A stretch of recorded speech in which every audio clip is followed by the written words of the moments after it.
those, Dr. Perry Wilson. Good morning. So let's talk specifically. 3 different viewers, 3 different cases.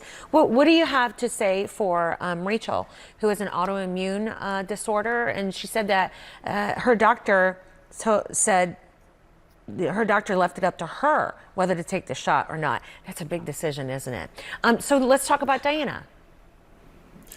Yeah, sure. And of course, that's what doctors are supposed to do. We're supposed to give you the best information we can, and you're an adult, you make your decision. I will say that the risk is really not vaccine versus no vaccine. The risk is vaccine versus COVID. And we do have good data to suggest that people with autoimmune conditions, just like other comorbidities, do substantially worse if they get COVID.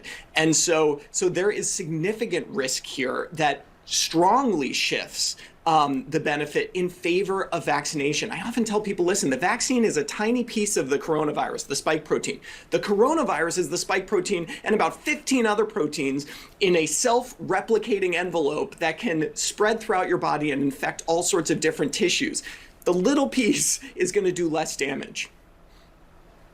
Okay, and I hope if Rachel's watching, that helps add to just her spectrum of knowledge there about our own situation. Let's talk about Michael. Michael's the one that says he's trusting antibodies from when he got COVID in March of this year. And I've heard this one, people who've said, oh, I already had COVID, so I don't have to get the vaccination, right?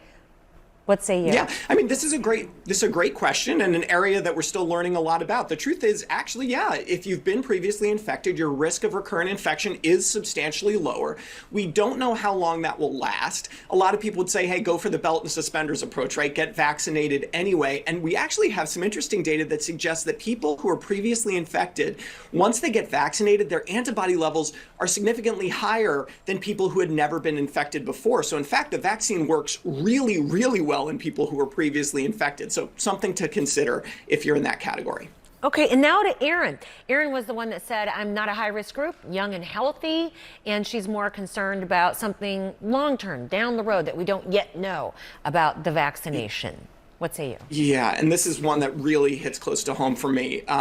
I think back in April 2020, I was in the hospital. This was the peak of coronavirus in Connecticut. And I remember a patient who was 35 years old, younger than me, totally healthy, no comorbidities. He was a runner, actually, which was something that I try to run. And he was on ECMO, which is cardiopulmonary bypass, because the virus had so damaged his lungs that it couldn't exchange, they couldn't exchange oxygen with his blood. And he was on that machine for about a month before he died. I saw that early on in the pandemic. And, if we had had vaccines available at that point in time, he would be alive today. And the fact that we have them now is a real reprieve. And I think people do tend to overestimate the risks of vaccination and really underestimate the risks of COVID. So I say, listen, just talk to a doctor who is in the hospital and who's cared for patients with COVID. This is nothing to mess around with. And, I understand the hesitancy, but I hope in talking today, listen, Robin, if you and I have one person, if we convince one person to get a vaccine, we may have saved a life today. And that's a good start to the day. Dr. Perry, thank you for sharing, too, that last story and your own experiences trying to treat somebody who you couldn't save.